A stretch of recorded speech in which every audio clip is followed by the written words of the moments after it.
পর্যন্ত আমরা এই এলাকায় অবস্থান করবো, ততক্ষণ পর্যন্ত আল্লাহ সুবহানাহু ওয়া তাআলা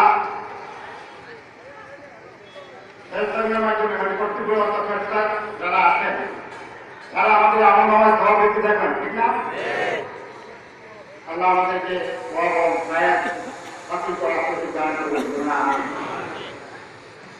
আমি আমার বক্তব্য দীর্ঘায়িত করবো না, কারণ আমি আপনাদের মধ্যে একটা শুনলাম, আমি ওয়াজ করি, আমি ওয়াজ শুনি, ওয়াজ শুনতে এই যে বিখ্যাত আলেমগণ বসে আছেন, ওলামা ইকরাম বসে আছেন, যারা দিনী আলেম প্রচার করার জন্য মেজাজ কম দিয়ে যাচ্ছেন, আমাদের জন্য আমাদেরকে শিক্ষা দেওয়ার জন্য, পরীক্ষা চলার জন্য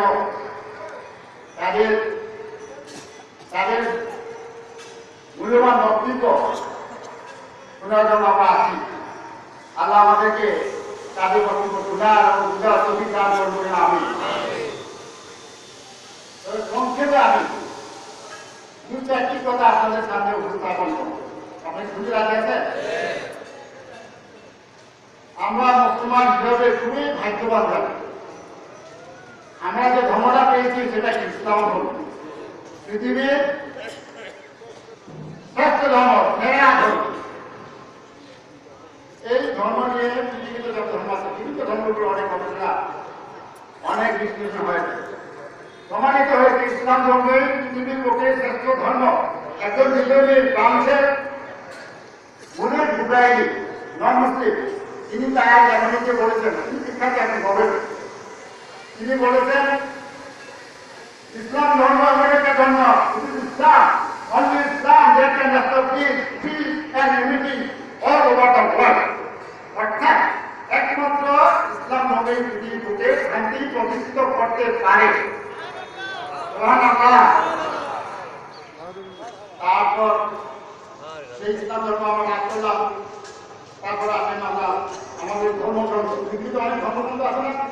শ্রেষ্ঠ ধর্মগ্রন্থ কেনা পেয়েছে, আমরা পেয়েছি শ্রেষ্ঠ ধর্ম কোরআনুল কারীম, যার রচয়িতা স্বয়ং আল্লাহ সুবহানাহু ওয়া তাআলা, ঠিক কিনা? আল্লাহ সুবহানাহু ওয়া তাআলা কোরআনের ঠিক শুরুতে কোরআন থেকে বলেছেন আলিফ লাম মিম যালিকাল কিতাবু লা রাইবা ফীহি হুদাল লিল মুত্তাকিন। আলিফ লাম মিমের অর্থ আমার জানা নেই, কিন্তু সবাই আল্লাহ তাআলা জানেন। যালিকাল কিতাবু লা রাইবা ফীহি হুদাল লিল মুত্তাকিন, there is no doubt about this book and this is the guide to the believer. এটা অর্থ হলো এই ধর্মগ্রন্থের সম্পর্কে কোনো সন্দেহ নাই এবং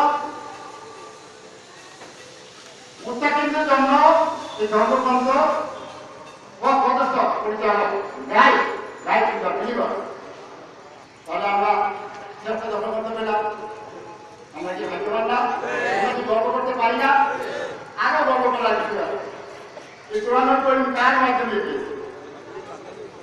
হযরত মুহাম্মদ সাল্লাল্লাহু আলাইহি ওয়াসাল্লাম পাঠিয়ে শ্রেষ্ঠ নবী, সেরা নবী, আখির নবী, যার জীবন ছাড়া আমরা জান্নাতে যেতে পারবো না, তারই উম্মত হওয়ার আমাদের সূত্র হয়েছে। বলে শুকর আলহামদুলিল্লাহ। তাহলে আমাদের তো শ্রেষ্ঠত্ব অভাব নাই, তাই না? অনেক কিছু আমরা এই মুসলমান জাতি গর্ব করে বলতে পারি আমরা শ্রেষ্ঠ জাতি, ঠিক কিনা?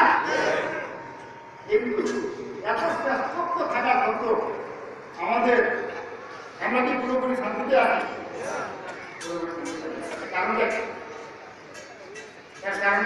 তার মানে আমরা পুরোপুরি সঠিক পথে না।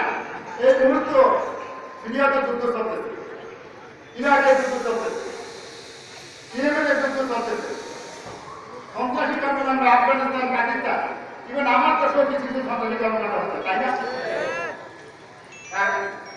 এত শ্রেষ্ঠ থাকা সত্ত্বেও এই যে অশান্তি, এই যে শৃঙ্খলা, তার মানে আমরা পুরোপুরি সঠিক পথে নাই। এই জন্য আল্লাহ সুবহানাহু ওয়া তাআলা তিনি স্বয়ং বলেছেন, সময়ের প্রসঙ্গে বলেছেন যে মানুষ ক্ষতির মধ্যে আছে, মানুষ ক্ষতির মধ্যে আছে। তবে ক্ষতির মধ্যে নাই কারা? যারা প্রকৃতি ইমানদার, যারা ভালো কাজ করেন, সত্যের উপর প্রতিষ্ঠিত, ন্যায় করা এবং ধৈর্যশীল, জীবনে চলার পথে ধৈর্যশীল, ন্যায় করা। তাহলে আমাদের আল্লাহর কাছে প্রার্থনা করতে হবে হে আল্লাহ সুবহানাহু ওয়া তাআলা আমাদেরকে প্রতিটি বান্দা ভালো কাজ করা সঠিক পথে চলা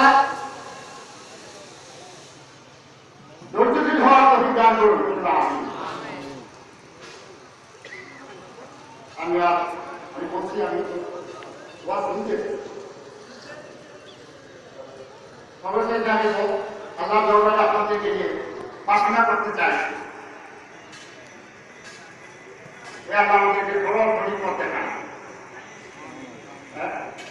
এবং কিন্তু আপনাদের ওয়াজ শুনে আপনাদের জানেন সরল সঠিক পূর্ণ পন্থা মোদের দাঁড়ো বলি সরল সঠিক পূর্ণ পন্থা মোদের দাঁড়ো বলি তারাও যে পথে তোমার প্রিয়জন গেছে তুমি যে পথে তোমার চির বিশ্বাস যে পথে তোমার